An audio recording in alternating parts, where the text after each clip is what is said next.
Eklavya study point में आपका स्वागत है। और मेरा नाम सत्येंद्र प्रताप है। आज मैं क्लास 11th की बुक का चैप्टर तीसरा पढ़ाने जा रहा हूँ। इसका एक पार्ट मैंने पहले भी अपलोड किया था। अगर आपने मेरा वो पहला पार्ट नहीं देखा है तो आप पहले उसे प्लीज़ ज़रूर देख लें। और इसके बाद आज मैं सेकंड पार्ट में देखता हूँ दोस्तों कि इसमें कौन से क्वेश्चन हमारे लिए इम्पोर्टेंट है।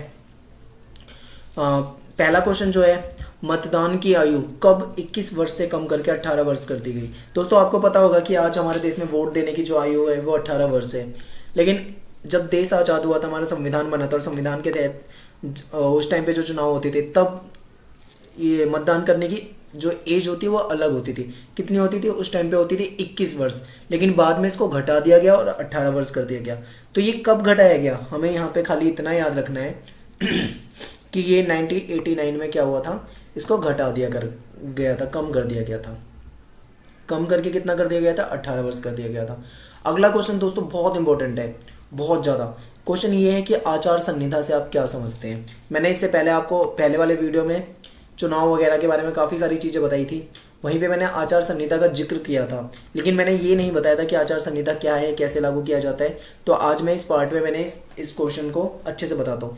दोस्तों जब भी कभी चुनाव होता है, किसी जगह वोट डलते हैं, किसी राज्य में विधानसभा के हों, लोकसभा या फिर देश में लोकसभा के हों या कोई भी चुनाव हो, तो चुनाव से कुछ दिन पहले जो हमारा चुनाव आयोग होता है, निर्वाचन आयोग होता है, इलेक्शन कमीशन ऑफ इंडिया कहा जाता है जिसे, वो जिस दिन चुनाव की डेट की घोषणा कर देता है और उसी दिन से क्या होता है, उसके बाद से आचार संहिता लागू हो जाती है देश में। आचार संहिता तब तक चलती है जब तक वो चुनाव वगैरह ख़त्म नहीं हो जाते हैं। तो दोस्तों ये आचार संहिता है क्या? तो ये कुछ ऐसे नियम कायदे कानून हैं जो चुनाव के दौरान या चुनाव के दिनों में लागू किए जाते हैं। तो आचार संहिता के बारे में हम देखते हैं, मैंने क्या लिखा है यहाँ पे। चुनाव आयोग के ऐसे निर्देश जिनका पालन चुनाव की तिथि की घोषणा, यानी जो डेट की घोषणा हो जाती है, से चुनाव के खत्म हो जाने तक इन नियमों का पालन सभी राजनीतिक पार्टियों को और उसके उम्मीदवारों को करना पड़ता है। यानी ये जो नियम कायदे कानून होते हैं ये सभी राजनीतिक पार्टियों को इनका पालन करना पड़ता है। अगर कोई उम्मीदवार इन नियमों का पालन नहीं करता तो चुनाव आयोग उसके खिलाफ कार्रवाई कर सकता है। अगर वो चाहे तो एफआईआर भी करवा सकता है और उसे चुनाव लड़ने से रोक भी सकता है। तो दोस्तों ये तो हो गई आचार संहिता। और उस टाइम पे किस तरह के कानून होते हैं तो ये मैं बता देता हूँ आपको कि चुनाव आचार संहिता के टाइम में क्लियर बता दिया जाता है भाई कि इस डेट को चुनाव होंगे, आप इस डेट तक अपना प्रचार कर सकते हो और इस डेट को इसके वोटों की गिनती होगी और इस डेट को रिजल्ट आ जाएगा। और ये सारी प्रोसेस पहले से ही चुनाव आयोग बता देता है डेट की घोषणा करते टाइम। तो इस टाइम पे कुछ नियम कायदे कानून ये होते हैं कि ज़्यादा 50,000 या उससे ज़्यादा कुछ रकम होती है, उससे ज़्यादा कैश लेके कोई आदमी नहीं घूम सकता है और शराब की बोतलें वगैरह ज़्यादा लेके नहीं घूम सकता। अगर कोई आदमी पकड़ा जाता है इन सब कामों में तो उसको सजा हो जाती है उस टाइम पे। तो ये आचार संहिता के दौरान। और कोई व्यक्ति चुनाव प्रचार जब करता है तो उसमें लालच वगैरह नहीं दे सकता। लालच मतलब जैसे कि शराब बांट देते हैं लोग या कुछ लुभावनी चीज़ें ऐसी बांटे जिससे लोग वो, ये सब आचार संहिता का उल्लंघन होता है। लेकिन हमारे देश में दोस्तों ऐसा होता है कि इन आचार संहिता को कोई नहीं मानता और आचार संहिता की खुलेआम धज्जियाँ उड़ाई जाती है। और बहुत ही अधिकतर आपने सुना होगा चुनाव के दौरान कि आज यहाँ पे आचार संहिता का उल्लंघन हुआ, आज यहाँ पे आचार संहिता का उल्लंघन हुआ। ये सारी चीज़ें हमारे देश में बहुत बहुत ज़्यादा आम बातें हैं। तो ये आचार संहिता मैंने बता दिया आपको कि ये कुछ विशेष तरह के कानून होते हैं, कब लागू किए जाते हैं, आप सब जानते हैं उसके बारे में। इसके बाद दोस्तों देखो एक बहुत अच्छा टॉपिक था, बहुत ही अच्छा क्वेश्चन था। वो ये था कि प्रत्यक्ष तथा अप्रत्यक्ष चुनाव प्रणाली क्या है। यानी प्रत्यक्ष का मतलब होता है डायरेक्ट, अप्रत्यक्ष का मतलब होता है इनडायरेक्ट। तो ये कौन सी चुनाव प्रणाली है? तो दोस्तों इसके बारे में आप जानते होगे। अगर आप नहीं जानते तो आप मैं आपको बता देता हूँ, आप ध्यान से सुनना और आप वीडियो में देखें तो आपको यहाँ से क्लियर हो जाएगा। पहला टॉपिक है प्रत्यक्ष चुनाव प्रणाली। तो मैं इसके बारे में बता देता हूँ, उसको पहले हाईलाइट करता हूँ, उसके बाद आपको दिखाता हूँ। इसमें क्या होता है दोस्तों, इसमें जनता प्रत्यक्ष यानी डायरेक्ट रूप से अपने प्रतिनिधियों का चुनाव करती है। जैसे कि क्या हो जाएगा, विधानसभा के चुनाव होते हैं, पंचायत हो गए, नगर निगम के, लोकसभा के, ये सारे जो चुनाव होते हैं इसमें हम डायरेक्टली जाते हैं, वोटिंग देके अपने कैंडिडेट के लिए वोट करके आ जाते हैं। तो ये हो जाता है। जैसे विधानसभा के चुनाव जो जीतता है वो हमारा एमएलए बन जाता है, विधायक बन जाता है। पंचायत वगैरह का चुनाव जीत के हमारे पंचायत के मुखिया वगैरह बन जाते हैं। नगर निगम के चुनाव जो जीतता है वो निगम पार्षद बनता है। लोकसभा का जो चुनाव जीतता है वो लोकसभा का सांसद बनता है। तो इस तरीके से ये जो होते हैं ये डायरेक्ट चुनाव प्रणाली होती है। इनडायरेक्ट में देखते हैं दोस्तों इसमें क्या होता है। इनडायरेक्ट में क्या होता है, इसमें जनता डायरेक्ट वोट नहीं देती, जैसे हम वोट देके नहीं बनाएंगे उसे, बल्कि हमारे द्वारा बनाए गए विधायक एमएलए वगैरह, जैसे हमने क्या करा, हमने वोट देकर डायरेक्ट विधायक को बना दिया। और इनडायरेक्ट में हमारे यही विधायक विधानसभा के जो जीत के जाते हैं ये विधायक वोट देकर इनको बनाते हैं। तो ये ऐसा कहाँ कहाँ पे होता है, किस किस के चुनाव में होता है, तो दोस्तों ये बता देता हूँ मैं। राष्ट्रपति का चुनाव आपने सुना होगा, राष्ट्रपति का चुनाव है, तो इसमें राष्ट्रपति के चुनाव में हम थोड़ी ना वोट देते हैं, ये तो हमारे द्वारा चुने गए जो हमारे प्रतिनिधि होते हैं, हमारे नेता होते हैं, वो देते हैं वो अपने वोट।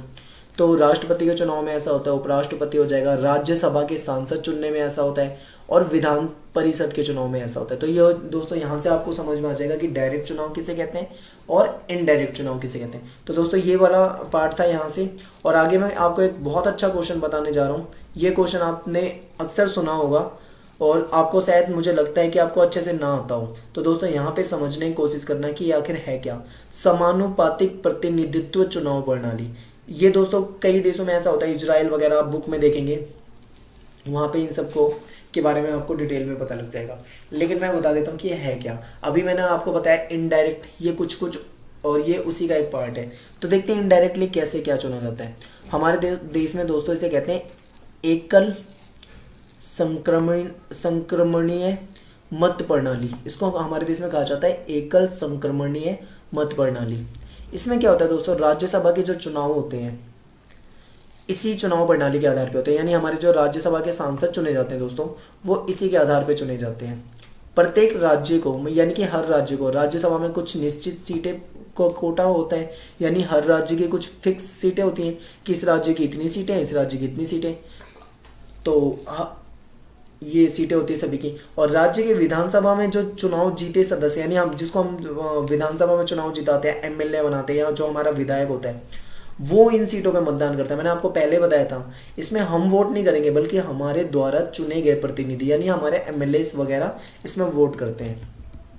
मतदाता चुनाव में खड़े सभी प्रतिनिधियों को अपनी पसंद की वरीयता के अनुसार वोट देते हैं। हाँ, और यहाँ पे एक जो नया सिस्टम है दोस्तों वो ये है कि यहाँ पे मान लो कि 2-3 कैंडिडेट हैं, राष्ट्रपति के लिए 2 कैंडिडेट हैं, तो ऐसे में ये नहीं है कि हमें ये पसंद है तो हम उसको वोट देंगे, बल्कि हमें वोट हम दोनों को ही देंगे।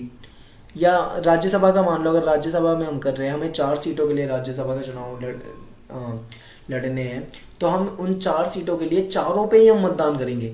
बस हमें क्या करना पड़ेगा, अब आप ये कहोगे कि हम 4 लोगों को वोट कैसे दे सकते हैं, तो दोस्तों उसमें ऐसे भरवाया जाता है, फर्स्ट प्रेफरेंस क्या है आपका, मतलब आपको सबसे ज़्यादा कौन पसंद है, तो जिसे आप वोट दे दोगे वो पहले नंबर का हो जाएगा। अगर मान लो वो पहले नंबर वाला कैंडिडेट नहीं जीतता तो आप दूसरे नंबर पे किसको पसंद करेंगे, तो हमारा दूसरा वोट उसको डल जाएगा। अगर उसके बाद तीसरे नंबर की पसंद का कौन है आपके, उसको तीसरा डल जाएगा। फिर चौथे नंबर की पसंद का कौन सा है, चौथा डल जाएगा। इस तरीके से बाद में देखा जाता है किसको सबसे ज़्यादा वोट दिए गए। इसके लिए ना एक फॉर्मूला बनाया गया है दोस्तों। ये फॉर्मूला आप अपनी स्क्रीन पे देख पा रहे हैं, मैं आपको यहाँ पे दिखाता हूँ अच्छे से। इस फॉर्मूले के तहत होता है, फॉर्मूला मैंने यहाँ पे लिखा है कि कुल मतदान, ऊपर रखा जाता है कि कुल मतदान और कुल विजयी उम्मीदवार कितने हैं, और प्लस 1 कर दिया जाता है, और ब्रैकेट में रख के इसको बाहर को पूरे को प्लस से 1 जोड़ दिया जाता है। तो देखो मैंने उदाहरण बुक में से देखा था और मैंने बुक का ही उदाहरण ले लिया सीधा सीधा। दोस्तों मैं यहाँ पे इसे हाईलाइट करता हूँ, फिर आपको अच्छे से समझाता हूँ, बहुत अच्छे से समझ में आ जाएगा, ध्यान से देखना बस। उदाहरण के लिए मान लो यदि राजस्थान में 200 एमएलए हैं, यानी कि एमएलए कितने, विधायक 200 एमएलए हैं, उनको वोट देना है और उन्हें राज्यसभा के लिए 4 सदस्य चुनने हैं, यानी 200 एमएलए वोट देंगे 4 सदस्यों को चुनने के लिए। तो उम्मीदवार को इस रूल से ऐसे रखा जाएगा, यानी कि कुल मतदान कितने, मतदाता कितने, एमएलए कितने थे हमारे, 200 थे, तो मैंने इस 200 को क्या रख दिया, ऊपर रख दिया।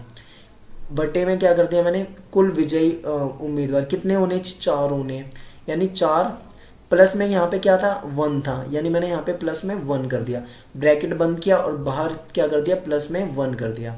अब मैं इसको सॉल्व करता हूँ, 200 का तो 200 आ ही जाएगा, नीचे 4 + 1 यानी कि 5 हो जाएगा, प्लस में 1, और 5 से अगर मैं इसको काट दूंगा तो 5 4 जा 20, और यानी कि 40 आ जाएगा यहाँ पे।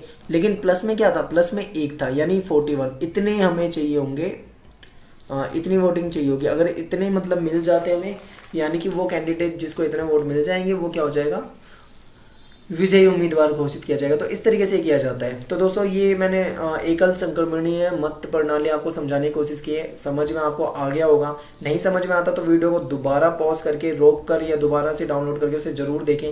1 से 2 बार में आपको अच्छे से समझ में आ जाएगा। थोड़ा सा टफ है ये, क्योंकि ये इतना सिंपल नहीं है। दूसरा तरीका का क्या होता है, दूसरा तरीका ये होता है कि उसमें ज़्यादा सबसे अधिक वोट के आधार पे जीता माना जाता है, यानी कि जो सबसे ज़्यादा वोट लेके आएगा वो जीत जाएगा। ये तो बिल्कुल ईजी है, इसमें कुछ समझने की ज़रूरत ही नहीं है। तो वो तो बहुत आसान है, इसलिए मैंने वो टॉपिक नहीं डाला। लेकिन ये जो टॉपिक था ये मुश्किल था। ये कैसे राष्ट्रपति का चुनाव होता है, कैसे हमारे राज्यसभा सांसद का चुनाव होता है, इन सब के बारे में हमें इससे पता लगेगा। अगर आप पॉलिटिकल साइंस के स्टूडेंट हो तो दोस्तों ये आपका ग्रेजुएशन में, 12th में, हर जगह आपका ये चीज़ पीछा नहीं छोड़ सकता। तो आप यहीं पर सीख ले तो ज़्यादा बेहतर है। तो दोस्तों ये मैंने बनाया 3rd चैप्टर का, और यहाँ से लगभग मेरा 3rd चैप्टर कंप्लीट हो गया है। और मैंने इंपॉर्टेंट क्वेश्चन ही डालने की कोशिश की है कि जो इंपॉर्टेंट थे वो सारे क्वेश्चन कवर कर दिए अपनी वीडियो में। अगर कोई क्वेश्चन रह भी जाता है तो आप बुक से पढ़ सकते हैं, और अगर आपको कोई क्वेश्चन में दिक्कत आती है तो आप मुझे कमेंट में टॉपिक लिख सकते हैं 3rd चैप्टर से।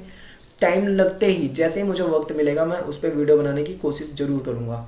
तो दोस्तों आपको अगर हमारा वीडियो पसंद आया तो आप हमारे चैनल को सब्सक्राइब जरूर कर लें अगर पहली बार हमारा चैनल देख रहे हैं तो। और आप हमारी वीडियो को लाइक करके कमेंट करके बताएं कि आपको वीडियो कैसा लगा।